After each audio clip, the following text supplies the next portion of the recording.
Hello दोस्तों, आज का जो मैंने आर्टिकल लिया है वो द हिंदू का एडिटोरियल है और जिसका टाइटल है the many benefits of eco tax. तो बहुत ही शानदार आर्टिकल है। बहुत सारे कीवर्ड्स यहाँ पे यूज़ हुए हैं। आपकी एक मैंने एक लिस्ट भी बनाई है कीवर्ड्स की। बहुत ही शानदार आर्टिकल है। उसके अलावा एक एडिटोरियल और भी आया है, रिकैलिब्रेट एंड रीप्रायोरिटाइज द, वो भी आपको पढ़ना चाहिए। एक व्हाट्सएप प्राइवेसी पॉलिसी के ऊपर भी आया है, वो भी आपको पता होना चाहिए। देखिए, प्राइवेसी जो है वो हमारा फंडामेंटल राइट है, लेकिन सब इसको फॉर ग्रांटेड लेते हैं, तो वो भी आपको पढ़ना चाहिए। और ये आपका एक इमेज दिया हुआ है, आज के पेपर से ही मैंने लिया है कि यमुना रिवर का इमेज है, and we already know that Yamuna is the most polluted river in the world. तो बहुत शानदार आर्टिकल है। हेल्थ के बारे में बात की गई है और भी बहुत सारी चीज़ों के बारे में यहाँ पे बात की गई है। देखिए, हमारी कंट्री जो है, इसको बोला जाता है that this is one of the least healthy country in the world. हालांकि यंगेस्ट कंट्री है, बट द लीस्ट हेल्दीएस्ट भी है। और क्लाइमेट का इम्पैक्ट जो है वो हमारी कंट्री पे बहुत ज़्यादा पड़ रहा है। तो ये आर्टिकल बहुत सारी चीज़ों को आपस में लिंकेज करता है। हेल्थ को लिंकेज करता है, फिजिकल डिसिप्लिन को लिंकेज करता है, जीडीपी और जीएसटी को लिंकेज कर रहा है, ये आपके बजट को लिंकेज कर रहा है, इकोनॉमिक सर्वे की बात कर रहा है, सब्सिडीज की बात कर रहा है, बहुत सारी चीज़ों की बात कर रहा है ये सिंगल सा आर्टिकल। अगर इस सिंगल आर्टिकल को आप डिटेल में जाने लगो ना, तो कई घंटों तक आप इस पर डिस्कस कर सकते हो, क्योंकि इसमें इतनी सारी चीज़ें इन्वॉल्व की गई हैं। आप देख सकते हो कि एक सिंगल आर्टिकल में कितने सारे यहाँ पे कीवर्ड यूज़ किए हुए हैं। Physical deficit, revenue deficit, eco, green tax, out of the pocket expenditure, health financing, physical reform, revenue augmentation, GST, basic public service. मतलब और भी मैं दो चार यहाँ पे लिख सकता था, लेकिन मैंने अपना हाथ थोड़ा सा टाइट रखा। कितने सारे कीवर्ड्स आपको सिर्फ एक एडिटोरियल से मिल जाते हैं। अब सोच के देखिए, अगर आप रोज एक एडिटोरियल बहुत अच्छे से अगर पढ़ रहे हो, और साल भर में अगर आप 300 अगर एडिटोरियल इस तरह से पढ़ लेते हो शानदार तरीके से, इन डेप्थ एनालिसिस करके, तो आपके 300 टॉपिक्स तो वैसे ही कवर हो रहे हैं। आपका जो सोशल जस्टिस वाला पोर्शन है, आपका सोसाइटी वाला जो पोर्शन है, आपका जो इकोनॉमी वाला पोर्शन है, ये पोर्शन तो आपके वैसे ही कवर हो जाएंगे। 50% से ज़्यादा क्वेश्चंस आप हैंडल करने की सिचुएशन में होते हो एग्जाम में, अगर आप हिंदू या इंडियन एक्सप्रेस के एडिटोरियल को अच्छे से एनालाइज करो। अच्छे से एनालाइज करने का मतलब ये है कि जैसे ही आपको मान लो वहाँ पे ये वर्ड दिखा, फिजिकल डिसिप्लिन, आपको तुरंत गूगल करना है कि ये है क्या। ऐसा नहीं है कि पढ़ के निकल गए। नेशनल हेल्थ पॉलिसी, आप जैसे ये वर्ड आपके सामने आएगा, आप नेशनल हेल्थ पॉलिसी के बारे में पढ़ोगे। कमांड एंड कंट्रोल पॉलिसी, ये क्या होता है। फिजिकल रिफॉर्म, ये क्या होता है। सो ये आपके एग्जाम और आपके सिलेबस का पार्ट है। अगर इस तरह से आप एडिटोरियल पढ़ोगे ना, और इस तरह से अगर आप न्यूज़पेपर पढ़ोगे, तो आपके अंदर इतना कॉन्फिडेंस आ जाएगा आंसर लिखने का, और इतने सारे कॉन्सेप्ट क्लियर हो जाएंगे। 50% तो प्रेपरेशन आपकी वैसे ही कवर हो जाती है अगर आप न्यूज़पेपर को अच्छे से पढ़ते हो। देखिए, हमारे पास यहाँ पे और कल एक दो स्टूडेंट का मेरे पास मैसेज आता है, सर एक एडिटोरियल में बहुत ज़्यादा टाइम लग रहा है। अब रे, आप क्वालिटी पे फोकस कीजिए ना, क्वांटिटी पे मत फोकस कीजिए। वो 5-7 मिनट में एडिटोरियल नहीं होता है, वो आपका टाइम वेस्टेज है। और ये कोई शॉर्टकट नहीं है। जिस एग्जाम के लिए आप तैयारी कर रहे हो, it demands time in depth analysis. तो जो लोग वो 10-15 मिनट में पूरा न्यूज़पेपर पढ़ा के चले जाते हैं ना, वो हमारे एग्जाम के ना तो रेलेवेंट है भैया, और ना वो मेरे से होता है। मैं तो अपने तरीके से कराता हूँ, इन डेप्थ एनालिसिस कराता हूँ। एक बार आपके दिमाग में चीज़ें बैठ गई, तो आप कम से कम एक आंसर लिखने की पोजीशन में होते हो। ठीक है, तो इतने सारे कीवर्ड हैं। क्या मैं ये सारे कीवर्ड आज एक्सप्लेन करूंगा? देखिए, अपने आप में ही सेपरेट टॉपिक्स हैं सब के सब। थोड़ा बहुत जितना मेरे से यहाँ पे हो सकेगा करूंगा। हालांकि फ्यूचर में कभी हम लोग इनके बारे में डेफिनेटली डिस्कस करेंगे, क्योंकि ये रिपीट होते रहते हैं। चलिए शुरुआत करते हैं। तो आर्टिकल क्या कहता है? आर्टिकल का एक्चुअली जो मेन फोकस है ना, वो हेल्थ, एनवायरनमेंट और टैक्स। और ये आर्टिकल बात करता है to make a balance between growth and development. ये इस आर्टिकल की सोल है। मतलब आप जो भी चीजें हैं वो अलग बात है, but this is the main centre point of this editorial. Balance between growth and development, health, environment and taxation. Environmental degradation हो रहा है, we already know. When environmental degradation होता है, then it impacts health also. And what is the solution? Solution is money. अगर आपके पास पैसा होगा तो आप एनवायरनमेंट की प्रोटेक्शन के लिए भी स्टेप्स ले सकते हो। आप उसको हेल्थ इंफ्रास्ट्रक्चर में इन्वेस्ट कर सकते हो। पैसा कहाँ से आएगा? पैसा आएगा टैक्सेशन से। ये इस पूरे एडिटोरियल का निचोड़ है, अगर मैं कहूँ। To make a balance between growth and development. अब बोलोगे सर, ये ग्रोथ और डेवलपमेंट में फर्क क्या होता है? देखिए, ग्रोथ होता है क्वांटिटेटिव, डेवलपमेंट होता है quantitative as well as qualitative. Growth means only output, ये सिर्फ पैसे की बात करता है। और इसे फर्क नहीं पड़ता वो पैसा कहाँ से आ रहा है। हेल्थ खराब करके आ रहा है, एनवायरनमेंट को डैमेज करके आ रहा है, जंगलों को काट के आ रहा है, रिवर को पोल्यूशन करके आ रहा है, इसे फर्क नहीं पड़ता है। It only talks about the output. Development also talks about growth, it also talks about environment, it also talks about education, it talks about health, it talks about other factors also। तो ये दोनों के बीच की बात है जिसके बीच में हम लोगों को बैलेंस बनाना है। देखिए इंडिया खाली डेवलपमेंट अफोर्ड नहीं कर सकता, अगर आप ग्रोथ भी आपको जरूरी है तभी तो आपके जेब में पैसा आएगा। तो दोनों चीज़ें जो है वो आपस में इंटर रिलेटेड हैं। जैसे अमर्त्य सेन जैसे जो इकोनॉमिस्ट हैं वो कहते हैं हमें डेवलपमेंट पे फोकस करना चाहिए, ग्रोथ पे फोकस कम करो, डेवलपमेंट पे ज़्यादा फोकस करो। उसके बारे में कभी डिस्कशन में डिटेल में बाद में जाएंगे। एनीवेज, तो this is the core of this editorial. तो इसने क्या किया, इसने ये जो है शुरुआत कहाँ से की है, ये कह रहे हैं दैट गवर्नमेंट, अच्छा एक बार देख लेते हैं आप थोड़ा सा कि ये आर्टिकल लिखने वाले हैं कौन। ये हैं आपके एडुकार्डो अरारल एंड सरीजीत कार्थिकेयन। एक यूनिवर्सिटी है जिसका उसमें एसोसिएट प्रोफेसर हैं ली कॉन ये university school of public policy में, और इंडियन इकोनॉमिक सर्विसेज ऑफिसर हैं, IES ऑफिसर हैं ये जो कार्तिकेयन जी हैं। तो भैया पढ़े लिखे इंसान हैं, समझ में आता होगा, रिसर्च करते हैं सारी चीज़ों पे, तो डेफिनेटली इनका जो विजडम है वो हम आज हमारे साथ ये शेयर कर रहे हैं and we should feel very lucky. तो इन्होंने गवर्नमेंट का ने क्या किया, अभी पेंडेमिक आपको चल रहा है, लोगों के पास जॉब नहीं है, बिजनेस बंद हो रहे हैं, तो गवर्नमेंट ने एक स्टिमुलस पैकेज अनाउंस किया है फॉर फिस्कल ईयर 2021। फिस्कल अब ये स्टिमुलस पैकेज देखो कितना इंपॉर्टेंट कीवर्ड है, बहुत ज़्यादा यूज़ होता है। जब 2008 में जब फाइनेंशियल क्राइसिस आया था तो अमेरिका में जो है कई ट्रिलियन डॉलर का स्टिमुलस पैकेज दिया गया था। देखिए स्टिमुलस का मतलब होता है किसी चीज़ को पुश करना, ठीक है, जैसे किसी चीज़ की अगर ग्रोथ कम हो रही है उसको पुश करना, उसका मतलब होता है स्टिमुलस पैकेज। तो सरकार जो है वो पैसा देती है, किसको पैसा देती है, लोगों को पैसा देती है, बिजनेस को पैसा देती है ताकि वो एक्सपैंड करें। That is the meaning of stimulus. उसके कई मैकेनिज्म हो सकते हैं, आप इंटरेस्ट रेट कम कर सकते हो, है ना, वो सारी की सारी चीजें हैं। पर ये होता है स्टिमुलस पैकेज का मतलब होता है then when government wants to expand its economic activities, that is the meaning of stimulus package. तो सरकार ने 2020-21 के लिए पैसा दिया था, लेकिन सरकार के पास पैसा आता कहाँ से है, टैक्स से आता है ना। सरकार के पास रेवेन्यू के दो तरीके होते हैं, टैक्सेशन का तरीका होता है कि नॉन टैक्सेशन का तरीका होता है। टैक्सेशन का तरीका जो ये सबसे मेजर तरीका होता है। हालांकि 2021 में सरकार के पास टैक्सेशन से पैसा कम आया है, उसके बावजूद भी सरकार ने अच्छा खासा स्टिमुलस पैकेज दिया है। अब इसमें ये लिखा नहीं कितने करोड़ का दिया है, उतनी ज्यादा फैक्चुअल इंफॉर्मेशन हम जाएंगे भी नहीं। अब देखिए एक और कीवर्ड आ गया, फिस्कल डेफिसिट। फिस्कल डेफिसिट का मतलब ये होता है दैट जो इनकम और एक्सपेंडिचर होता है उसके बीच का जो जो डेफिसिट होता है, मतलब आमदनी अठन्नी खर्चा रुपया। जब सरकार की इनकम कम होती है, एक्सपेंडिचर ज्यादा होता है, उसे कहा जाता है फिस्कल डेफिसिट। जब सरकार की इनकम ज्यादा होती है, खर्चे कम होते हैं, वो होता है fiscal surplus. Surplus is not desired, surplus नहीं होना चाहिए। सरप्लस का मतलब तो ये होता है कि सरकार जो है हेल्थ एजुकेशन में खर्चा नहीं कर रही है। Anyways that's a separate thing, but yes fiscal deficit means balance between income and expenditure, जो नेगेटिव में ही रहता है डेफिनेटली। तो 2020-2021 के अंदर इंडिया का जो फिस्कल डेफिसिट है वो है 9.5% ऑफ जीडीपी। मतलब अगर इंडिया की जीडीपी 100 रुपये है तो सरकार जो है 10 रुपये पहले ही जो है वो घाटे में जा रही है। सरकार की आमदनी सिर्फ 100 रुपये है और खर्चा 110 रुपये कर रही है, तो ये इसका मतलब है।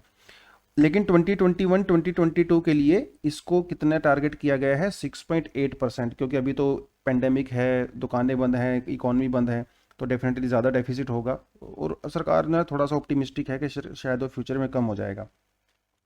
इसको क्या करना है, फिस्कल डिसिप्लिन करना है। देखिए फिस्कल डिसिप्लिन मीन्स अनुशासन। अनुशासन तब होता है जब फालतू का खर्चा कम करते हो आप। तो फिस्कल डिसिप्लिन लेके आना है, सरकार के जो इनकम और एक्सपेंडिचर के बीच में बैलेंस बना के लेके आना, मतलब बहुत ज़्यादा गैप नहीं होना चाहिए, है ना। अगर बहुत ज़्यादा गैप हो जाएगा तो आप हर किसी से उधार मांगने लगोगे, उधार मांगोगे तो आपकी इकोनॉमी जो है वो नेगेटिव में चली जाएगी। तो फिस्कल डिसिप्लिन को मेंटेन करना है। फिस्कल डिसिप्लिन का मेंटेन का मतलब ये होता है when government is taking efforts to make a balance between expenditure and income. Sustained health financing in India remains a challenge. अब ये प्रॉब्लम है इंडिया में, इंडिया में हेल्थ के ऊपर जो है बहुत कम खर्चा होता है, अराउंड 1% ऑफ जीडीपी, 1.2 1.3% रहता है अभी कुछ साल से, पहले तो ये 1% से भी कम था। हेल्थ सरकार की कभी भी प्रायोरिटी नहीं रही है, क्योंकि सरकार कहती है कि मेरे पास पैसा नहीं है। तो हेल्थ सेक्टर को फाइनेंस करना इंडिया में एक बहुत बड़ा चैलेंज है। देखिए क्या कर रहा है, house hold spending on health. देखिए आप अपनी फैमिली में भी देखते होंगे, जब आप बीमार पड़ते होंगे, है ना, हमारे फैमिली मेंबर जब बीमार पड़ते हैं तो हम सारे का सारा पैसा उनकी, अगर देखो इंश्योरेंस है तो अलग बात है, लेकिन इंडिया में कितने ही लोगों के पास इंश्योरेंस है। तो मोस्टली लोग इंडिया में अपनी जेब से ही खर्चा करते हैं जब वो बीमारी का इलाज करवाने जाते हैं। स्टेट से बहुत मिनिमम हेल्प आपको मिलता है। अगर सरकारी हॉस्पिटल में जाते हो तो थोड़ा बहुत हेल्प मिल भी सकता है, लेकिन आपको भी पता है सरकारी हॉस्पिटल में मोस्टली टाइम दवाइयाँ खत्म ही होती हैं। तो डब्ल्यूएचओ ने 2011 के बेसिस पे एक डेटा रिलीज किया था, उसमें यह बताया गया था कि कितने लोग इंडिया में अपनी जेब से अपनी टोटल इनकम का 10% और 25% खर्चा करते हैं। And it's very shocking. India में अराउंड 18% पॉपुलेशन अपनी टोटल इनकम का 10% या उससे ज्यादा हेल्थ पे खर्चा करते हैं।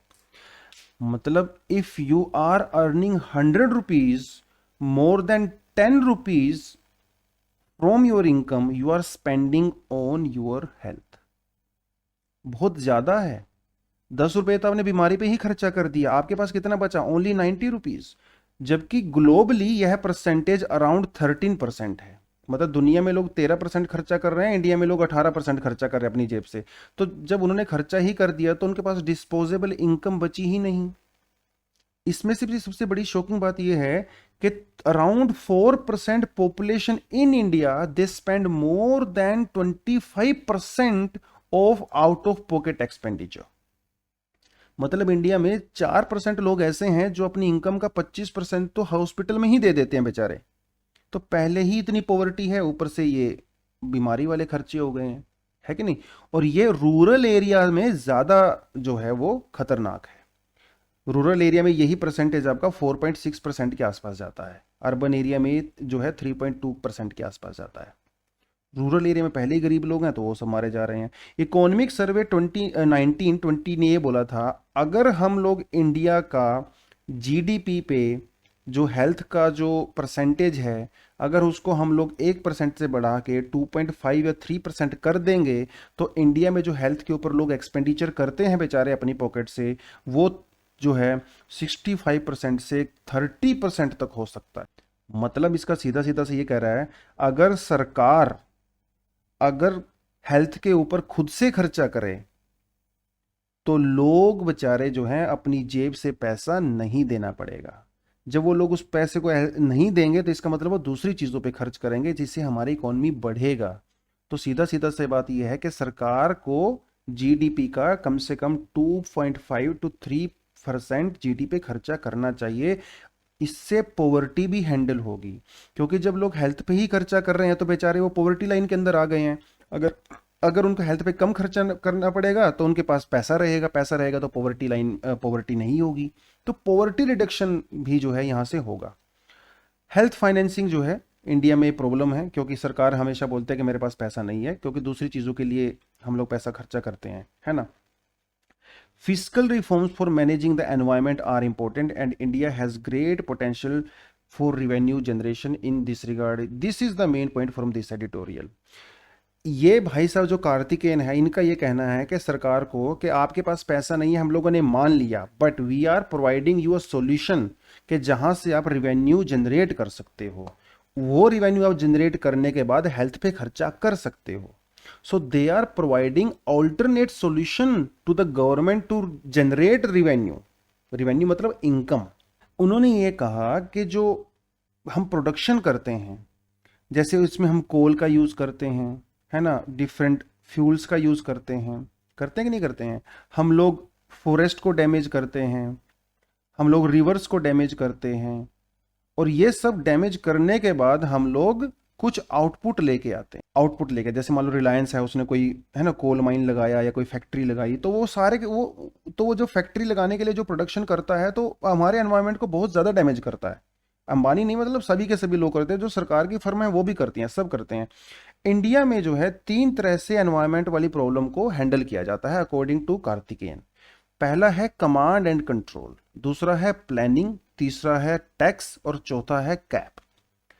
ये 4 तरीके होते हैं एनवायरमेंट जो है रेगुलेशन को अप्लाई करने के। इंडिया में this one is followed, command and control, मतलब जब प्रॉब्लम आए तब उसको हैंडल करो, जब प्रॉब्लम नहीं है तब हम उसके बारे में बात नहीं करते। जैसे दिल्ली में क्या होता है, दिल्ली में अक्टूबर नवंबर में इतना सारा पोल्यूशन हो जाता है, वो है ना, आप सबको पता ही है। तब हमारी सरकार जागती है। इस टाइम कोई उसकी फिक्र नहीं कर रहा है कि आने वाले टाइम में फिर से पोल्यूशन होगा, अब उसमें हम लोग क्या कर सकते हैं। इंडिया में जब सर से नाक से पानी ऊपर चला जाता है तब हम लोग जो है स्टेप्स लेते हैं, that is called command and control. We do not plan, we do not cap, ठीक है। एनवायरमेंटल टैक्सेशन तो दूर की बात है, एंड सब्सिडीज। तो ये कुछ तरीके हैं इंडिया में कमांड एंड, इसको इन्होंने बोला है कि इस पर फोकस किया जाता है। इनका यह मानना है कि कमांड एंड कंट्रोल तो आप करिए, कोई प्रॉब्लम नहीं है, बट हेल्थ के ऊपर जो पैसा आप खर्चा करोगे वो कहां से आएगा, एनवायरमेंटल टैक्स से आएगा। एनवायरमेंटल टैक्स का मतलब ये है कि जैसे जो कोल है, जो कंपनियां कोल माइनिंग करती हैं, आप उनके ऊपर टैक्स लगाओ। जो कंपनी इलेक्ट्रिसिटी प्रोड्यूस करने के लिए कोल का यूज करती हैं, दूसरे फ्यूल्स का यूज करती हैं, उनके ऊपर टैक्स लगाओ। जो लोग डीजल का यूज करते हैं, डीजल अपने व्हीकल को चलाने के लिए, उनके ऊपर टैक्स लगाओ। इनका कहने का मतलब यह है कि ऐसी चीजें, ऐसी कंपनीज, ऐसी फर्म्स जो एनवायरनमेंट को डैमेज कर रही हैं, आप उनके ऊपर टैक्स लगाओ, ये कहना है इनका। और वो टैक्स लगाने के बाद जो पैसा आएगा उसको हेल्थ के ऊपर खर्चा करो, उसका ये मतलब होता है इको टैक्स का।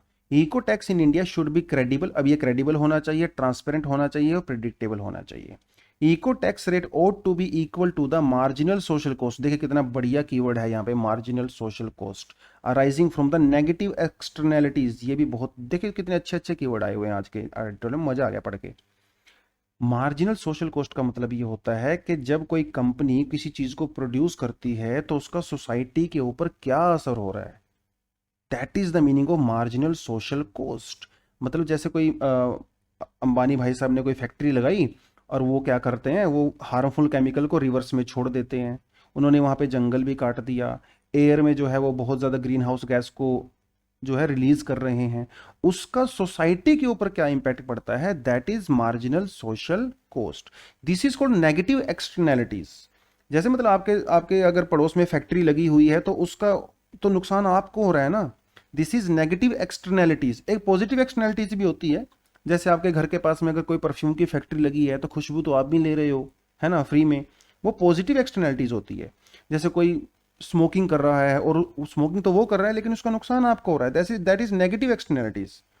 तो इको टैक्स क्या होना चाहिए, इको टैक्स उस कॉस्ट के बराबर होना चाहिए जो वो फैक्ट्री कर रही है, नुकसान कर रही है।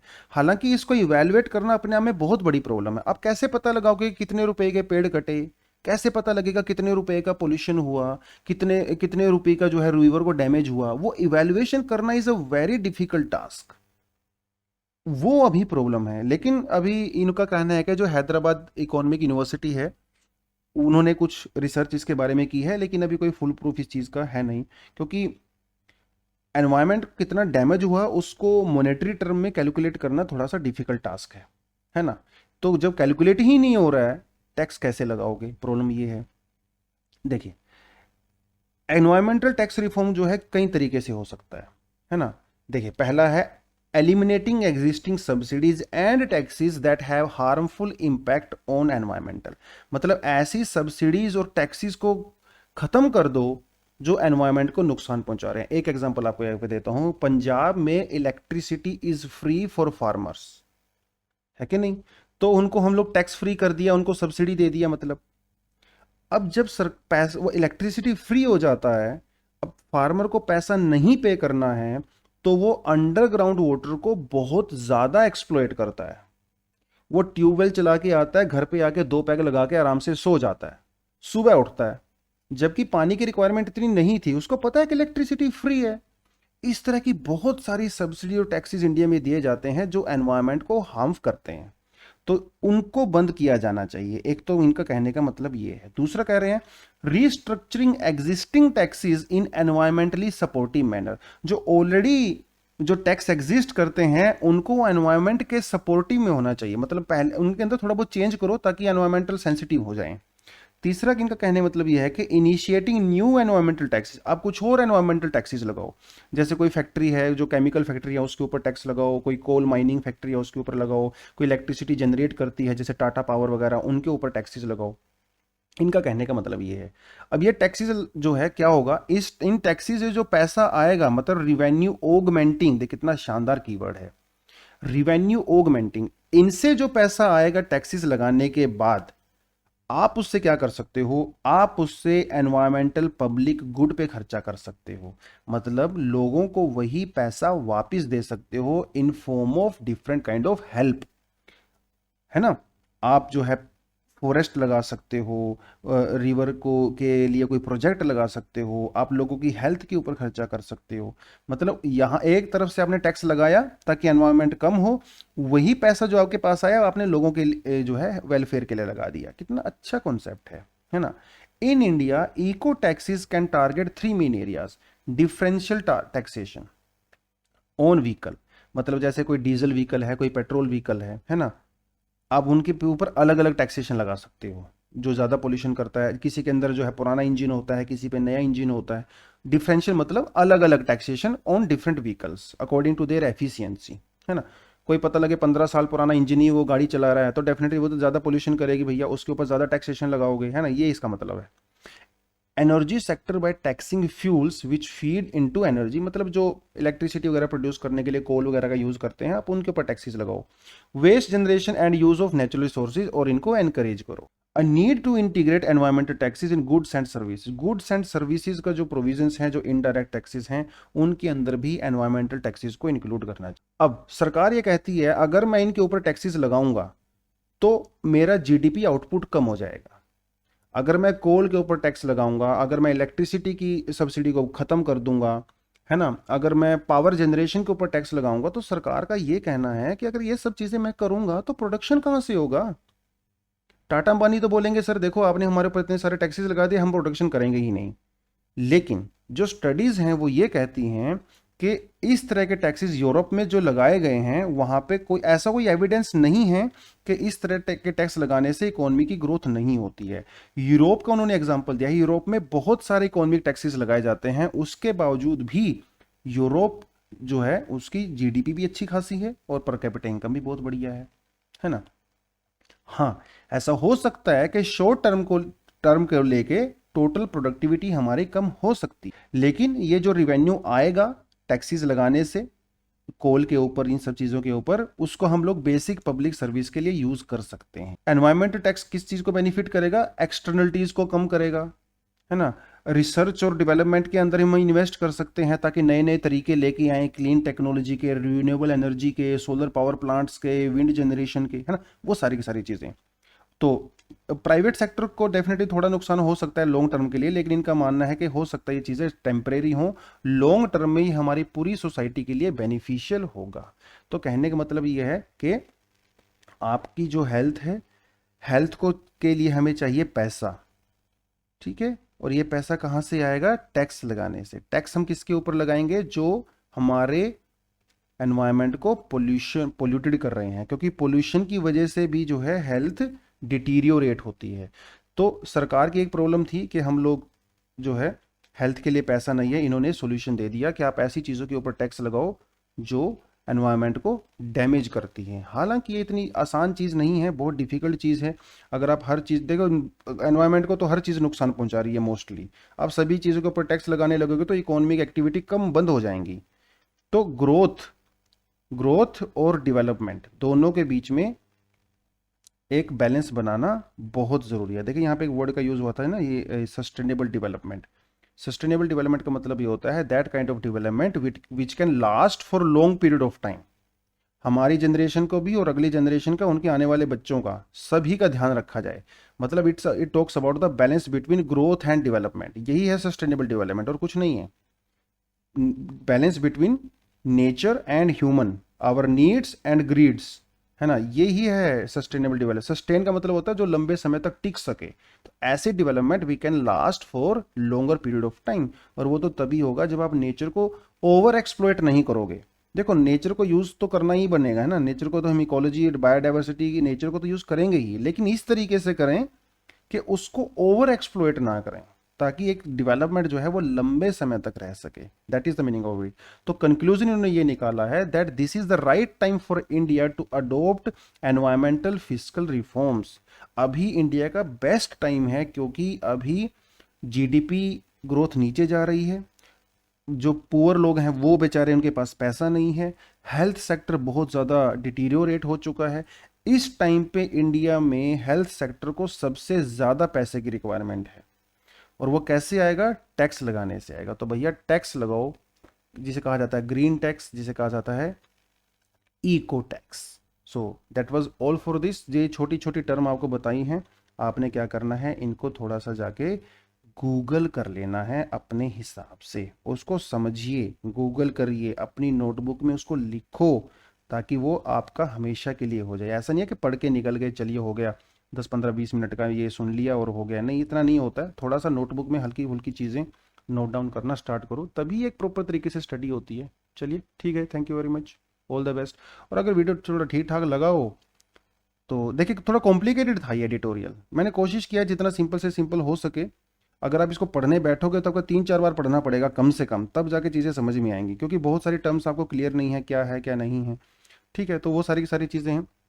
इसी तरह के और एडिटोरियल्स में डेफिनेटली आप आगे भी हम लोग लेके आते रहेंगे। Thank you very much. अगर आपको वीडियो ठीक ठाक लगा हो तो लाइक कर दीजिए, इसको शेयर भी कर दो, दोस्तों को बताओ कि इस तरह के एडिटोरियल डिस्कस करते हैं हम लोग।